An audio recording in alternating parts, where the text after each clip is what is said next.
Hello friends, this is Saurabh Dwivedi. I welcome you at my YouTube channel Adbhut Learning. Friends, today's topic for the discussion in current affairs is National Education Policy, that is 2020. Means friends, अभी हाल ही में एक national education policy आई है, इसी विषय के बारे में आज हम लोग यहाँ डिस्कशन करने वाले हैं. Right, as you know friends, this is National Education Policy is also known as New Education Policy 2020. ये क्यों इस बार आई है, मेन जो हमारा प्रश्न बनता है, क्यों इसके बारे में आज की डेट में हम लोग डिस्कशन करने जा रहे हैं. क्योंकि विगत वर्षों में जो भी एजुकेशन पॉलिसीज़ आई उसमें कुछ ना कुछ खामियां रही थी.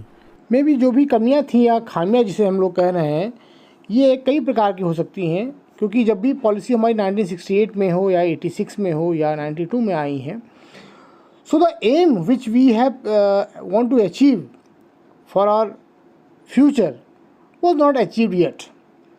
सो हमने यही विचार किया कि जो भी हमारे गोल्स है हमारे फ्यूचर को लेकर के, और ये फ्यूचर कौन है, हमारे ये बच्चे हैं. These are the childrens who they are going to be become the future of our country. So they must be educated in a sense that they can build their own nation. So by and large इसको दिमाग में रखते हुए एक educational policy को frame किया गया. Eight the same time global arena में फाइट करने के लिए हमें स्किल्ड भी चाहिए, अपना लेबर चाहिए. Eight the same time educated youth चाहिए जो आज और आने वाले दिनों के चैलेंजेस को एक्सेप्ट कर सके और उनके साथ फाइट कर सके. So this year the national education policy 2020 has come out. The draft has been completed and soon it will be placed in parliament for the approval, as cabinet has already approved this policy. So friend, before we start this discussion, let's discuss about the mains as well as prelims question which I framed here. Mains question is, discuss the new education policy, how it has changed from British era. Means दोस्तों, यहाँ पर जो national education policy है उसके बारे में हमें discuss करना है. एट द सेम टाइम हमने इस क्वेश्चन को जो फ्रेम किया है, मैंने इस क्वेश्चन को ब्रिटिश एरा के साथ भी ज्वाइन करने की कोशिश की है. इस डिस्कशन में हम लोग ये जानने की कोशिश करेंगे किस प्रकार से ब्रिटिश एरा से लेकर के आज तक 2020 तक कितने चेंजेस एजुकेशन सिस्टम में आए हैं, कौन कौन से ऐसे हमारी कमेटियाँ कमीशंस बनी जिसने कहीं ना कहीं कंट्रीब्यूट करते गए और आज इस दशा में हम लोग पहुँचे कि आज हम नई पॉलिसी लेकर के आ रहे हैं विद दी फ्यूचरिस्टिक गोल.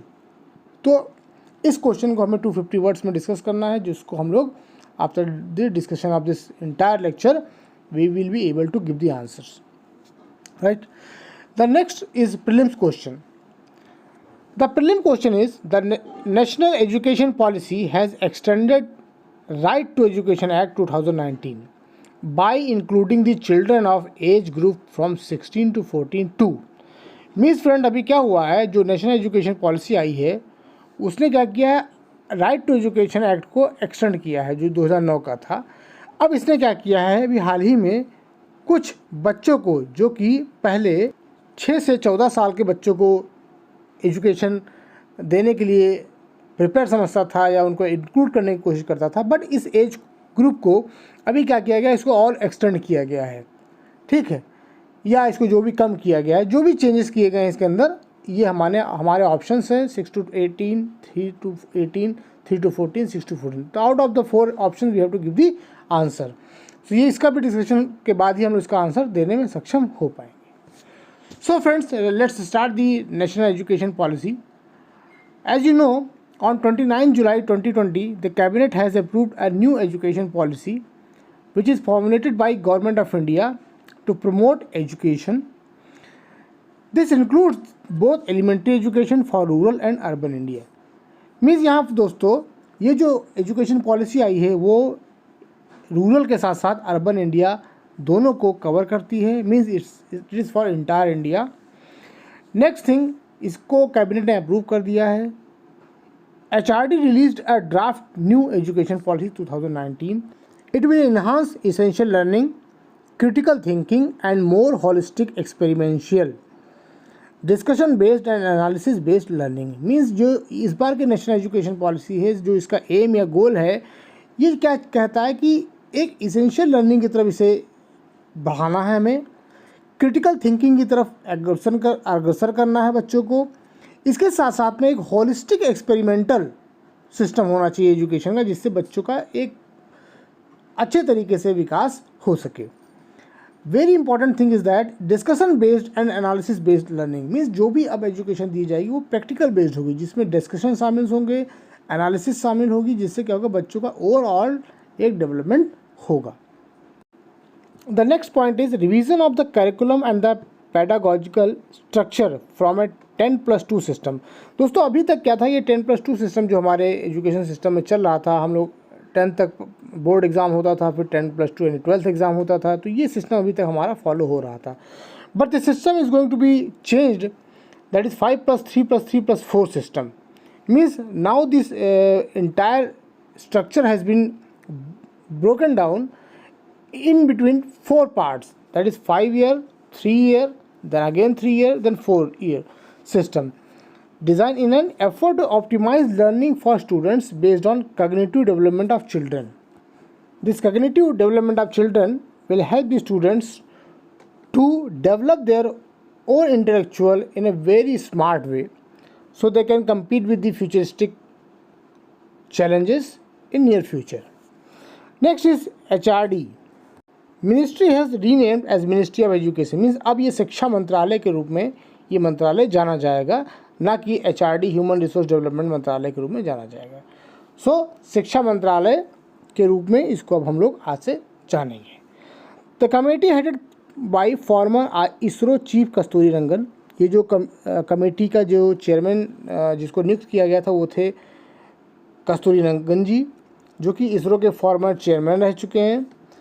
और इन्होंने क्या किया है, which was formulated in 1986 and modified in 1992।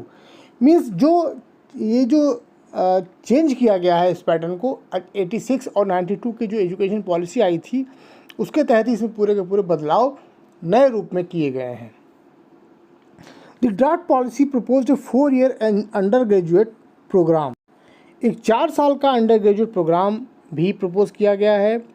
It extended the Right to Education Act 2019 to cover the children of age 3 to 18 from the earlier 6 to 14। Means अभी जो मैंने प्रीलिम्स का एक दोस्तों प्रश्न पूछा था कि 6 से 14 से इसको एक्सटेंड करके कितना किया गया, तो यहाँ आप you can get the answers of the prelims question, that is 3 to 18 means the answer is 3 to 18। अभी जो 6 से 14 था उसे बढ़ा करके 3 से 18 कर दिया गया है।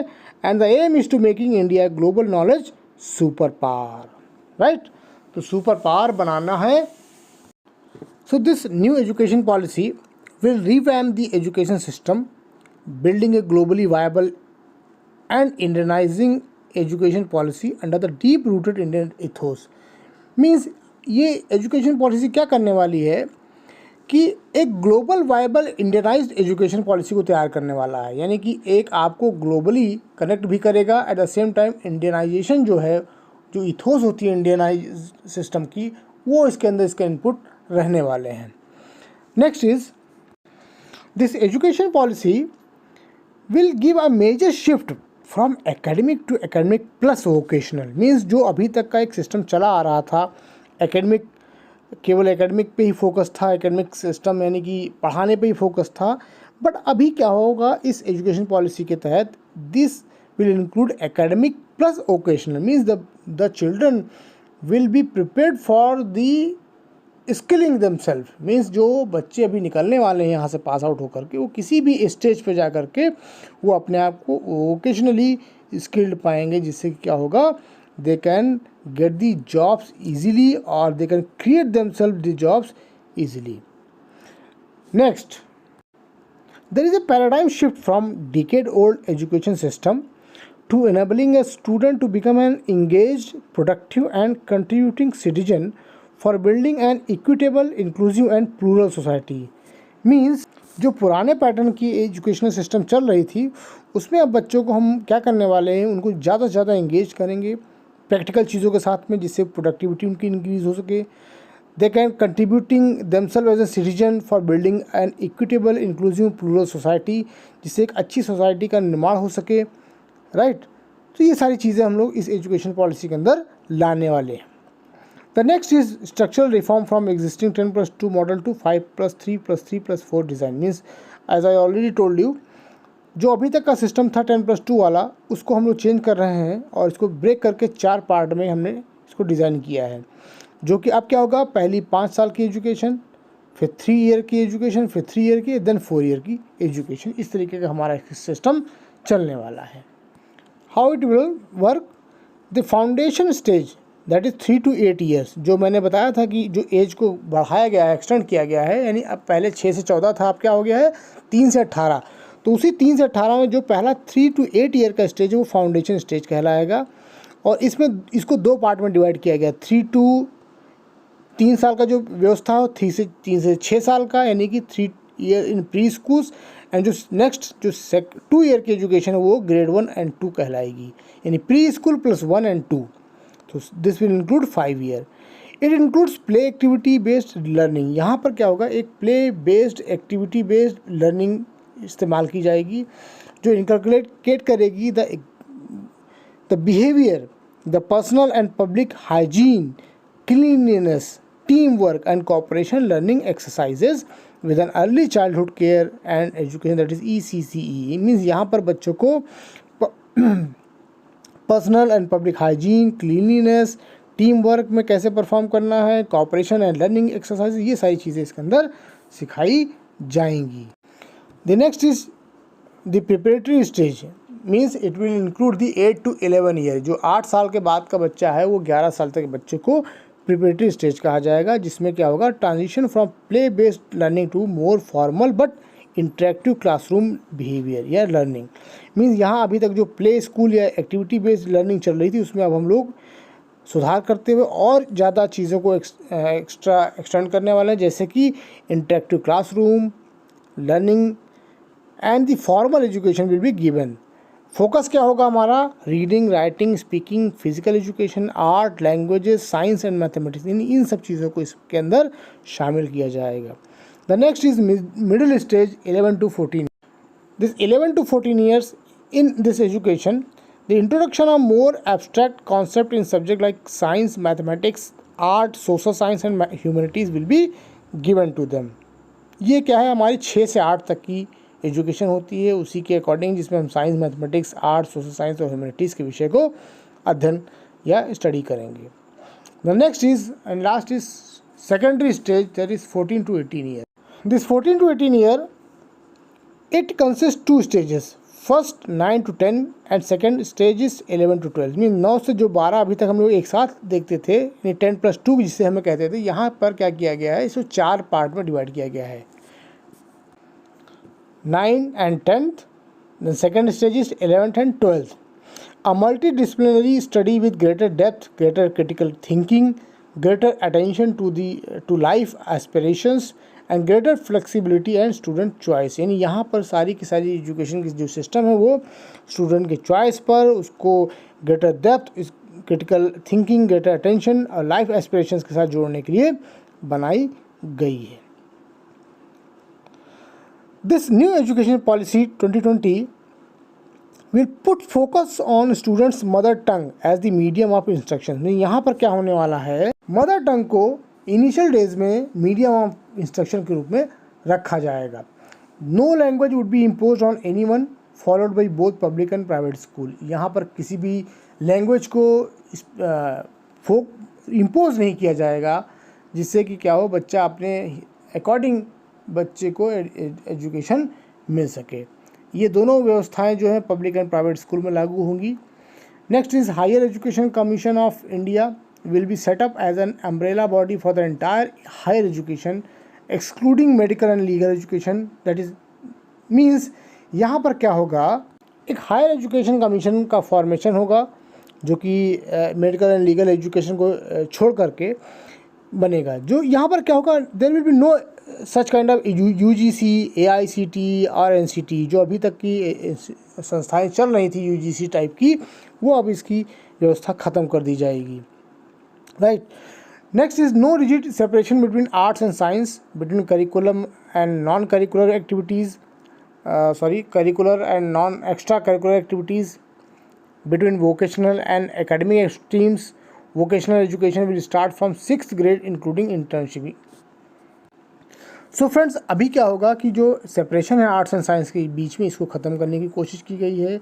इसके साथ साथ में जो करिकुलर एक्स्ट्रा करिकुलर एक्टिविटीज़ होती है, वोकेशनल और एकेडमिक स्ट्रीम, ये सारे जो डिफरेंसेस अभी तक चल रहे थे उसको ख़त्म किया जाएगा। एट द सेम टाइम जो वोकेशनल एजुकेशन है उसको क्लास यानी 6th ग्रेड से ही देना चालू किया जाएगा। Eight the same time internship की व्यवस्था भी की जाएगी, यानी कोई बच्चा अब किसी भी क्लास यानी 6 की क्लास के बाद से इंटर्नशिप भी कर सकता है। अगर सपोज़ कीजिए कोई कोडिंग करना चाहता है तो कहीं जाकर कोडिंग कर सकता है, या कोई आर्ट सीखना चाहता है, पेंटिंग सीखना चाहता है, तो वो ही can get the internship as well at the same time.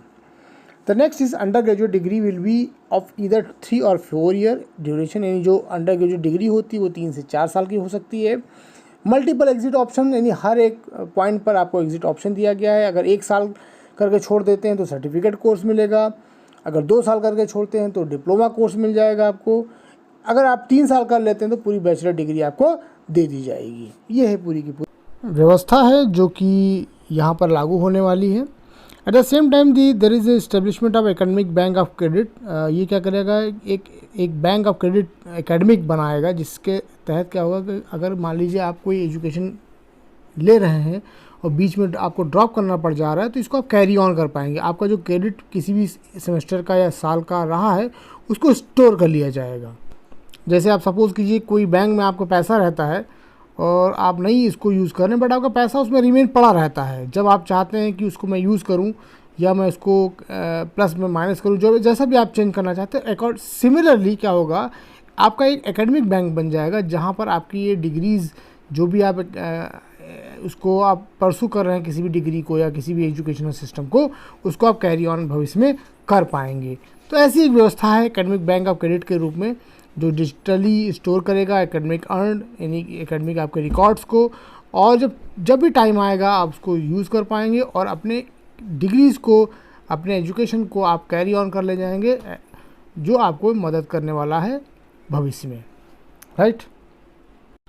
Few major things are there, that is the current gross enrollment ratio is 26.3%, यानी अभी जो हमारा ग्रॉस एनरोलमेंट रेशियो है वो 26.3% का है, जिसे हम लोगों को बढ़ाकर 50% करना है 2035 तक। तो ये एजुकेशन पॉलिसी क्या करने वाली है, हम लोगों को इसका जो GER है उसको एक्सटेंड करके 50% हमें कर। Now there is a planning to increase the seats for higher education, that is 3.4 crore, and there will be no course of MPhil, means अभी क्या होगा, MPhil के कोई भी कोर्स जो है चल रहा था उसको डिसकंटिन्यू कर दिया जाएगा।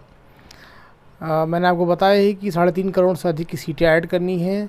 Next is MERUs, that is multidisciplinary education and research universities will be set up at par with IITs IIMs to match with the global standard. Means अभी क्या होने वाला है कि IITs और IIM के तर्ज पर एक multi disciplinary educational and research universities को सेट करने वाले हैं, जो कि ग्लोबल स्टैंडर्ड्स को मैच करने के अकॉर्डिंग रहने वाला है, right. A national research foundation will be created and the HECI, that is a single umbrella body for higher education that will exclude the medical and legal education, that I already discussed you about this particular point. The next is for regulation के लिए एक NHERC means that is National Higher Educational Regulatory Council का गठन किया जाएगा। यानी पूरे जो एजुकेशन सिस्टम को रेगुलेट करने वाला है वो NHERC होगा। स्टैंडर्ड सेटिंग के लिए there will be a general education council का गठन किया जाएगा।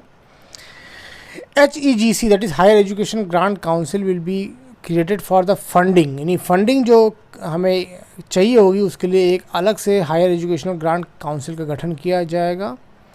एक्रेडिटेशन के लिए जो NAC नेशनल एक्रेडिटेशन काउंसिल है वो एज इट इज़ वर्क करेगी। इसके पहले भी आप जानते थे NAC के बारे में।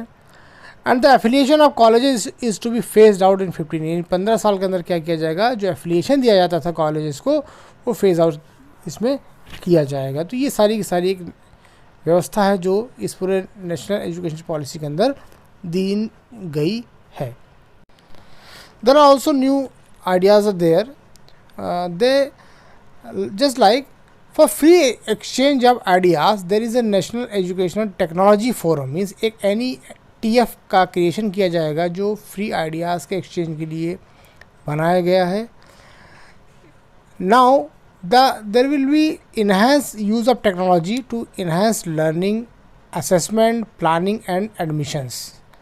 Means what it will do, it will enhance the use of technology.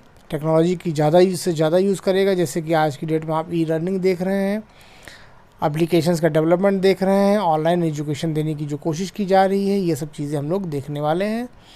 Next is enhance learning. इससे क्या होगा, लर्निंग को इन्हांस करने में मदद मिलेगा, असेसमेंट में आसानी होगी, प्लानिंग एंड द एडमिनिस्ट्रेशन, ये सारी की सारी चीज़ें इसके मदद से ईजी बनेगा. Next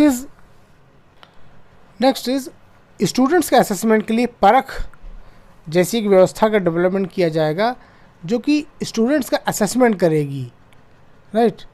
next is the education is under article 45 and article 39F directive principle of state.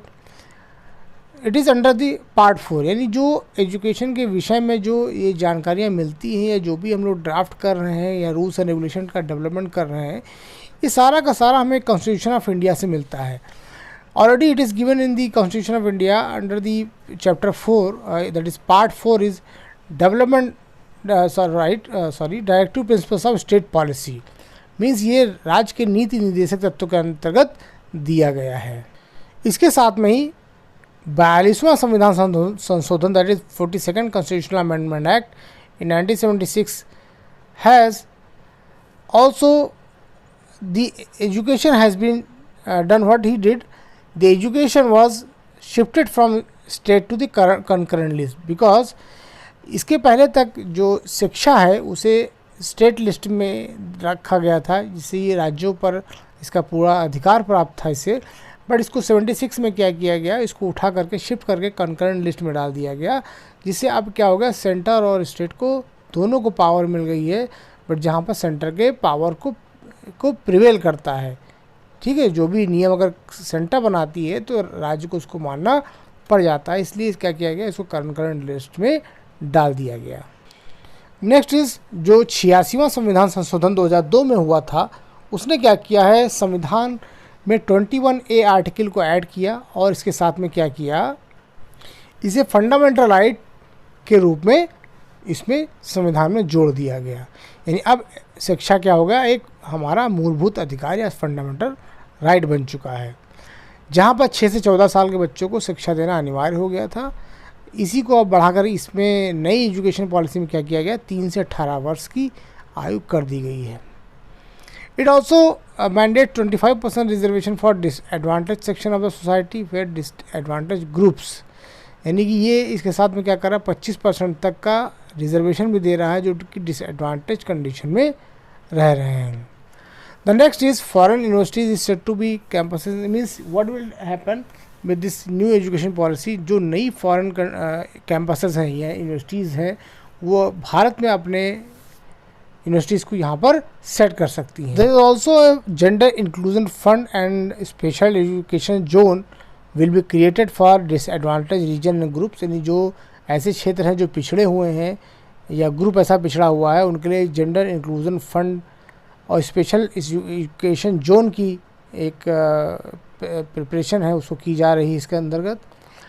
And the last is national institution for Pali Prakrit and Persian to be set up. Means एक नेशनल, एक राष्ट्रीय स्तर पर एक नेशनल एजुकेशनल सिस्टम के रूप में पाली Prakrit and Persian का भी सेटअप किया जाएगा.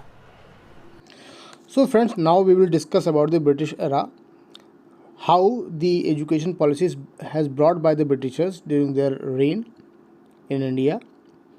First person who was renowned for this education system in India was Lord Macaulay.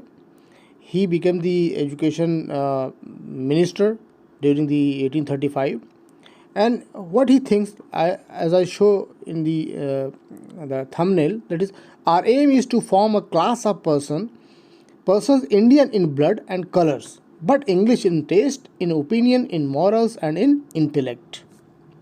So friends, यहाँ पर लॉर्ड मैकाले क्या कहते हैं कि जो ब्रिटिशर्स का एम था वो क्या था कि ये they want to build a persons in Indian, means एक भारतीयों को तो तैयार करना चाहते थे जो जिनका ब्लड भारतीयता होगा और कलर भी इनका भारतीय जैसा होगा, बट जो उनकी सोच होगी, जो टेस्ट होगा, जो ओपिनियन होगा, जो उनके मोराल्स होंगे, जो इंटेलेक्चुअल्स होंगे, वो सब कुछ इंग्लिश हो जाएगा। यानी पूरी तरीके से आप एक सपोज कीजिए इस तरीके का एक व्यक्ति जो केवल ब्राउन दिखता है, इंडियन दिखता है, बट उसकी सोच, उसकी सीरत, उसका सब कुछ जो है टेस्ट से लेकर हर एक चीज़ वो ब्रिटिश की तरीके से बन जाएगा। तो ये ऐसा इनकी सोच थी, इस सोच को ही इन्होंने अपने एजुकेशन सिस्टम में लागू किया और वैसी की वैसी सेम ब्रीड तैयार की जिससे क्या हो सके कि लंबे समय तक भारत में रूल कर सकें। क्योंकि रूल करने के लिए क्या चाहिए, इनको ऐसे लोगों की आवश्यकता पड़ेगी जो ब्रिटिश की सोच रखते हों, साथ में इनकी ऑर्डर्स को समझ सकें, इनके इथोस को समझ सकें और उसको कैरी ऑन करते हुए आगे इनको और ज़्यादा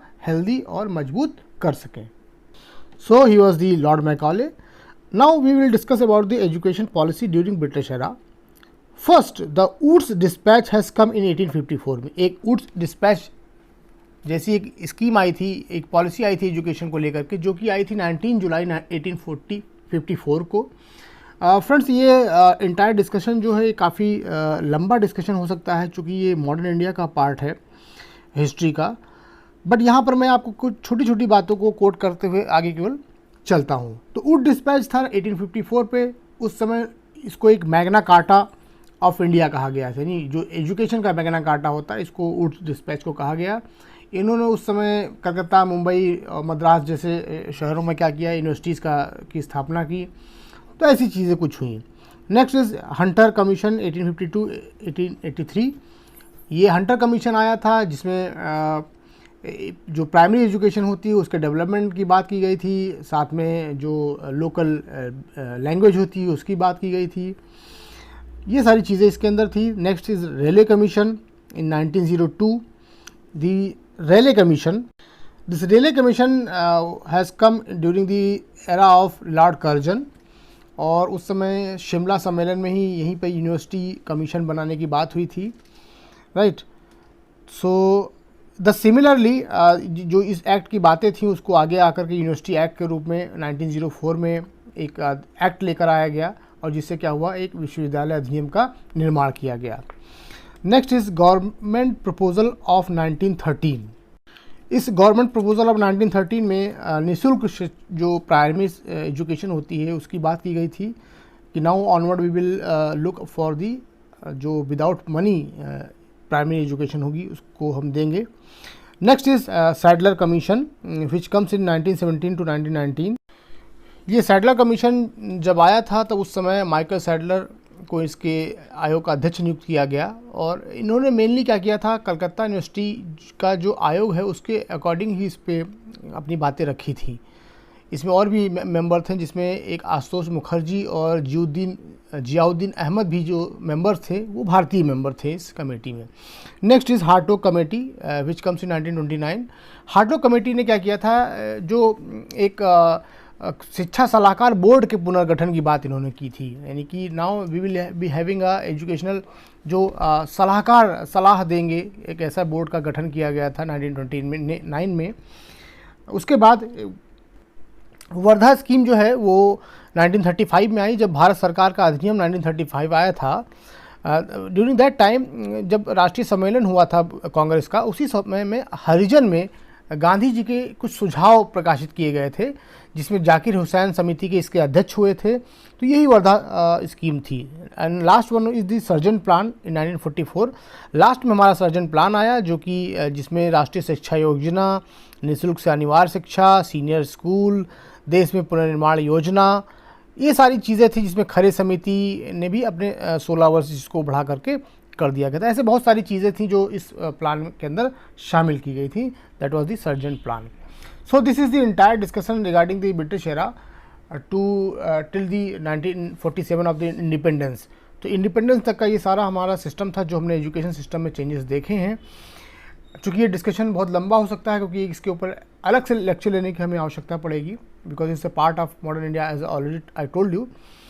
सो बट ब्रीफ में यहाँ तक मैं इतना ही आपको बता रहा हूँ, बाकी चीज़ें हम लोग नेक्स्ट अभी आगे देखते हैं। Now friends, we will discuss about the education policy of India post 1947, means after the independence how the educational policy has been changed. Now we will be discussing.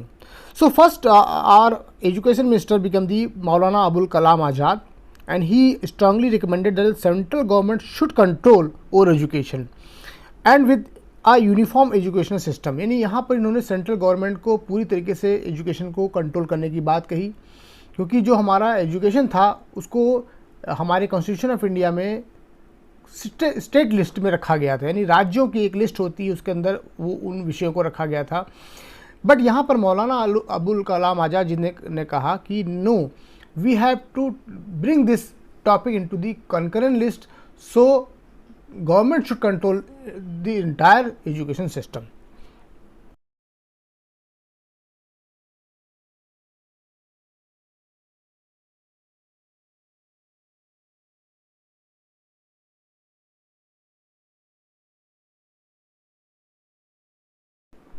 Just independence के बाद university grant commission means UGC का निर्माण किया गया, जिसके पास सारी universities को deal करने का वर्क दिया गया।